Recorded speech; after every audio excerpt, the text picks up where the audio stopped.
Buenos días, hoy día nos toca hablar sobre el pensamiento y sus funciones. Los participantes es Renato Quiñones y Catherine Mendoza. ¿Qué es el pensamiento? El pensamiento es una operación intelectual de carácter individual que se produce a partir de distintos procesos de la razón.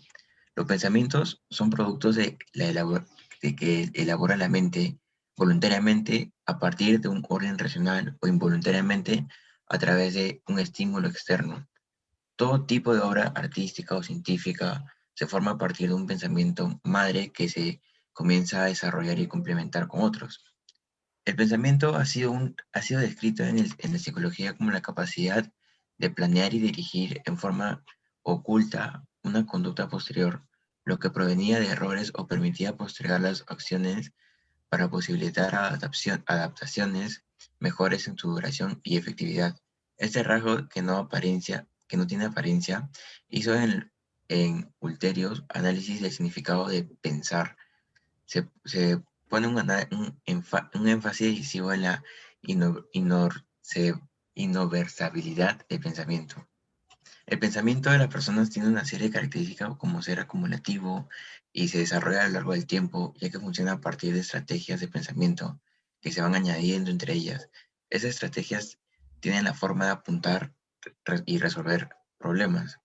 No solo sucede en el pensamiento que se refleja en el lenguaje, sino que también va configurado en el propio lenguaje, en su modo de conservación, pero también es uno de sus ámbitos de transformación. Ahora sí, siguiente. Ya. Los tipos de pensamiento. El pensamiento se puede representar de distintos modos, según el tipo de operación mental que se requiera para la actividad. Por ejemplo, el pensamiento inductivo es el que se apoya en una particularidad y a partir de allí la extrapola y se transforma en una generalidad. Si algo es cierto, en algunas ocasiones lo será y en otras similares. El pensamiento deductivo es el que parte de una generalidad y se aplica para la particularidad. Si se conoce como un todo, las partes obedecerán a las leyes generales del todo. El pensamiento interrogativo es el que se utiliza cuando uno no tiene inquietud, incluye de la forma de la que será presentada la pregunta para obtener efectivamente la respuesta deseada. El pensamiento creativo es la fuente de toda realización artística.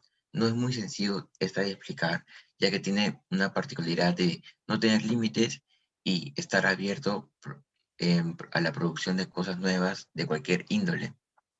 El pensamiento analítico es el que categoriza las ideas, mientras que el sistémico es el que interrelaciona. El pensamiento crítico es justamente que es capaz de evaluar el paradigma con el que se fundan todos los pensamientos. Se trata de evaluar la forma en la que se desenvuelve el conocimiento, asegurando una mayor autonomía a la hora del ejercicio del pensamiento. Siguiente, por favor. Ya. La formación del pensamiento. Dar respuestas a estímulos presentes a la formación de respuestas cuyos objetos, estímulos están ausentes. La respuesta este pierde su papel principal en la interacción que se han ido formando en la interacción que se manifiesta. Esta formación de pensamiento consta de tres niveles, el sentimiento, la emoción y el deseo. Siguiente diapositiva. Las funciones de la mente humana. La mente humana no solo piensa, sino que también cumple una función de sentir. Cuando se mantiene activa, la capacidad de pensar uno es gobernado por las emociones y los deseos. Solo a través del pensamiento racional puede controlarse las otras funciones de la mente para convertir los deseos improductivos y funciones destructivas. El pensamiento ayuda a interpretar lo que está en el entorno, creando ideas que definen las situaciones y relaciones de problemas. El sentimiento o la emoción pueden gobernarle a uno. La mente constantemente le envía mensajes de cómo se siente uno, si estás feliz, si estás triste, ansioso, estresado, calmado, etc. Este deseo agrega la energía de la acción, que encamina hacia aquello que se requiere alcanzar o la distancia de aquello que no se desea. El pensamiento es la clave de mantener el control de deseos de las emociones. El objetivo no es reprimir o eliminar las emociones, sino es gobernarlos hasta la manera de mantenerlos en equilibrio y en armonía. Lo pasaré con mi compañera Katherine. Bueno, vamos a hablar de las características del pensamiento creativo. Como hace un momento mencionó mi compañero, los tipos de pensamiento, vamos a mencionar unas de ellas, ¿no? El pensamiento creativo en todas sus formas es absolutamente un proceso mental inteligente, por lo que debe considerarse como un componente importante en la conducta cognitiva, ¿no?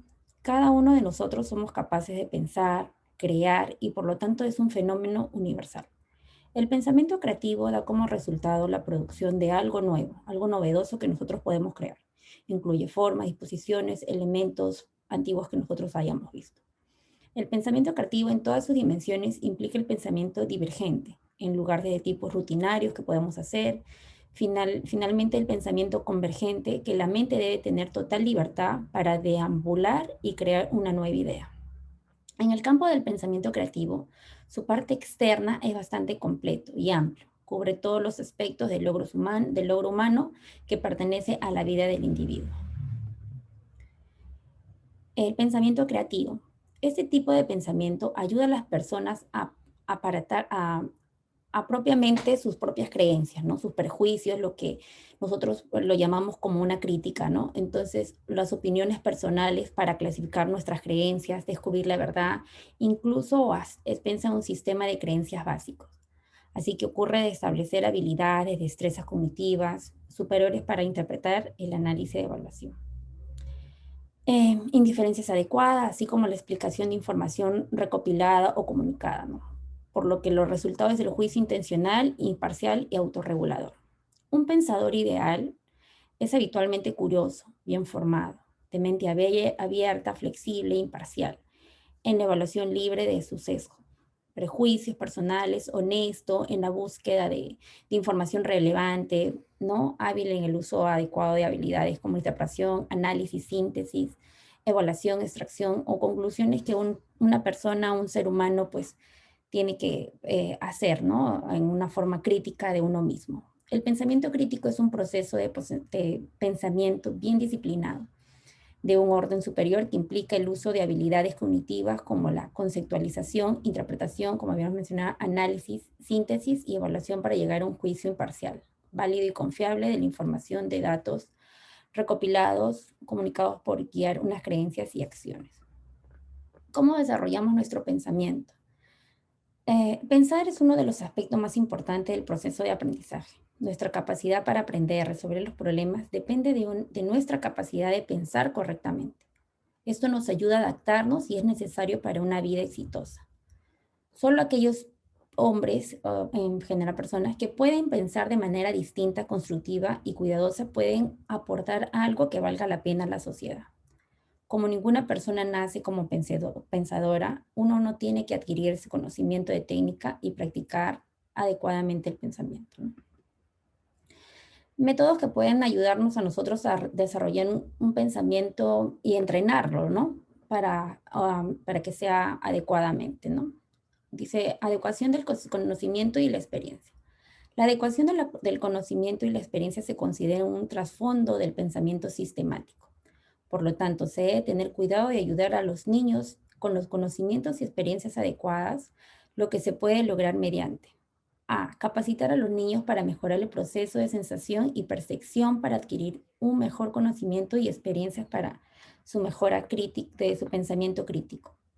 B. Se debe brindar a una persona la oportunidad de adquirir las experiencias adecuadas y se debe alentar el autoestudio, la discusión, la participación en actividades saludables y estimulantes. 2. Motivación adecuada y definición de objetivos. La motivación ayuda a movilizar nuestras energías, ¿no? Para pensar, crear interés genuino, una atención voluntaria en el proceso de pensar. Y por lo tanto, ayuda mucho a aumentar la adecuación y eficiencia de nuestro pensamiento. Por lo tanto, uno debe tratar de pensar en líneas definidas.